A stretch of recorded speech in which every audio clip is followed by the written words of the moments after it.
কালোজাম মিষ্টি অনেকদিন পর করা। বহুদিন হচ্ছে কোনো মিষ্টি রেসিপি করা হয় না, তো আজকে বছরের শুরুতে এই রেসিপিটা আপনাদের সাথে শেয়ার করবো। আসসালামু আলাইকুম সবাইকে।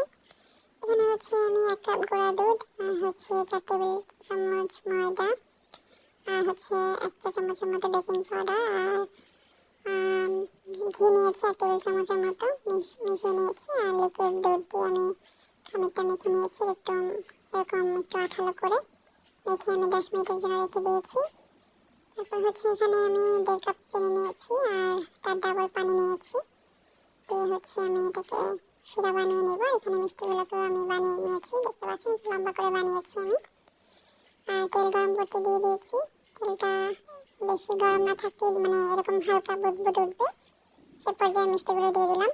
আমি ভুল করেছি, আমি সবগুলো একসাথে দিয়ে দিয়েছিলাম কারণ মিষ্টিগুলো ফুলে যায় পরে, তো আমার অর্ধেক করে দেওয়া উচিত ছিল।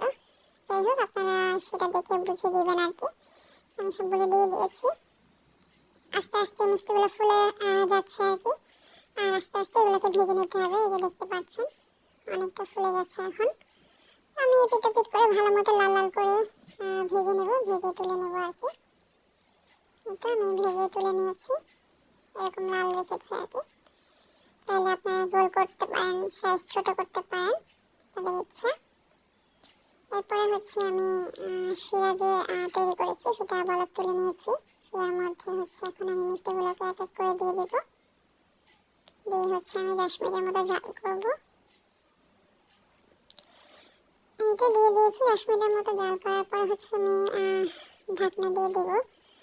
ঢাকনা দিয়ে হচ্ছে আমি রেখে দেবো রেস্টে আর কি। এরকম ভালো মতো আরও ফুলে আসছে দেখতে পাচ্ছেন। ভালো মতো জাল করে আমি ঢাকনা দিয়ে ঢেকে রেখে দেবো। তো রাখার পরে হচ্ছে আমি দেখাচ্ছি, যখন চুলাটা বন্ধ করে দিয়েছি, শিরাটা অনেক কমে গেছে, মিষ্টিটা অনেক ফুলে ডাবল হয়ে গেছে। এ পর্যায়ে হচ্ছে আমি এটাকে ঢেকে রেখে দেবো। শিরাটা আরও ভালো মতো ভিতরে ঢুকবে। এরপর হচ্ছে আমার ভিডিও করা হয়নি, আমি কিছু ছবি তুলেছিলাম, সেগুলো শেয়ার করলাম তোমাদের সাথে। আর কেমন লাগলো রেসিপিটা জানাবেন। খুবই সহজভাবে দেখানোর চেষ্টা করেছি। মিষ্টিটা অনেক মজা হয়েছিল, সফট হয়েছিল। আল্লাহ হাফেজ।